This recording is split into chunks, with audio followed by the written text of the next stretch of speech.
और आईएमए और आयुर्वेद निकाल के दे, वो हमको सूडो साइंस क्यों कहते हैं? वो अपने पूर्वजों की ज्ञान परंपरा का अपमान क्यों करते हैं?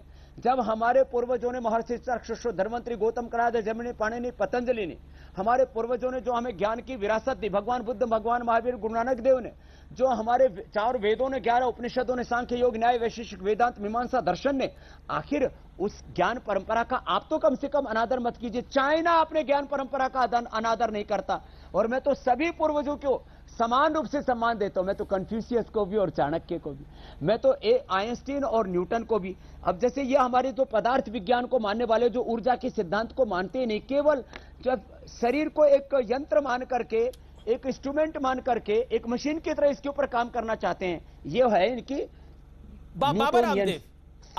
क्योंकि आप आज जन अदालत में क्या होना चाहिए, मैं न्यूटन के साथ आइंस्टीन को भी मानता हूं, मैं डार्विन के साथ में लेमार्क को भी मानता हूं। बाबा, क्योंकि आप जन अदालत में लाइव है, इस समय बहुत से लोग सोशल मीडिया पे आपसे सवाल पूछ रहे हैं। एक आप पे आरोप ये लग रहा है, आईएमए में भी लगा रहा है और कई एलोपैथी के बड़े बड़े प्रोधा आरोप लगा रहे हैं कि बाबा रामदेव अपनी दवाइयों को बेचने के लिए, अपना बिजनेस बढ़ाने के लिए ये सारा खेल खेल रहे हैं। सुबह सुबह वो योग शिविर लगाते हैं और उसमें एलोपैथिक डॉक्टरों को गालियां निकालते हैं, उनको बुरा भला बोलते हैं, अपनी दवाई बेचने के लिए, कोरोनिल बेचने के लिए, अपनी बाकी दवाइयां बेचने के लिए, पतंजलि का टर्नओवर बढ़ाने के लिए। है ही नहीं ना। देखो, ये आरोप है आप पे। देखो हमारे पास तो जितना सेटअप है, हम तो जितनी अभी डिमांड है उसी की पूर्ति नहीं कर पा रहे। हमारे पास में आप पिछले जो है 6 महीने का रिकॉर्ड, 1 साल का रिकॉर्ड निकाल लीजिए। हमारे पास में 5-6 करोड़ गोली डेली बनाने की कैपेसिटी, हम अपनी फुलफिल नहीं कर पा रहे हैं। अमीश भाई, हमारा कोई किसी को कोसना, किसी को दोष देना, किसी को नीचा दिखाना कैसे मकसद हो सकता है?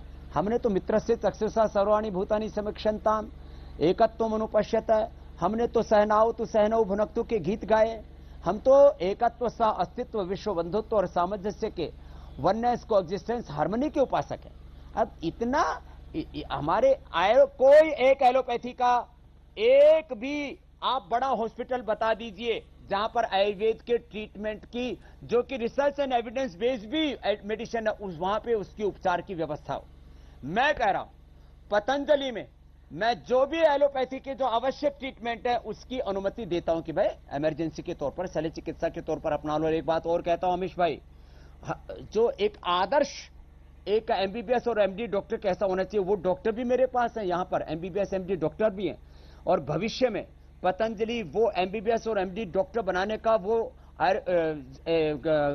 एक मेडिकल का कॉलेज खोलेगा, जहां आदर्श रूप में हम एमबीबीएस एमडी डॉक्टर भी तैयार करेंगे। लेकिन बाबा, योग, आयुर्वेद, नेचुरोपैथी और अपनी सनातन ज्ञान परंपरा का भी सम्मान करेंगे और नूतन अनुसंधान भी करेंगे। बाबा, इसमें तो कोई दराई नहीं कि आपका कारोबार है, कारोबार इन द सेंस पतंजलि एक बहुत बड़ी एफएमसीजी कंपनी है अब देश की, इसमें कोई दराई नहीं है। अभी आपने 1 साल पहले ही रुचि सोया का भी अधिग्रहण किया है, तो इस बात से तो इंकार नहीं किया जा सकता कि आपका बिजनेस इंटरेस्ट है।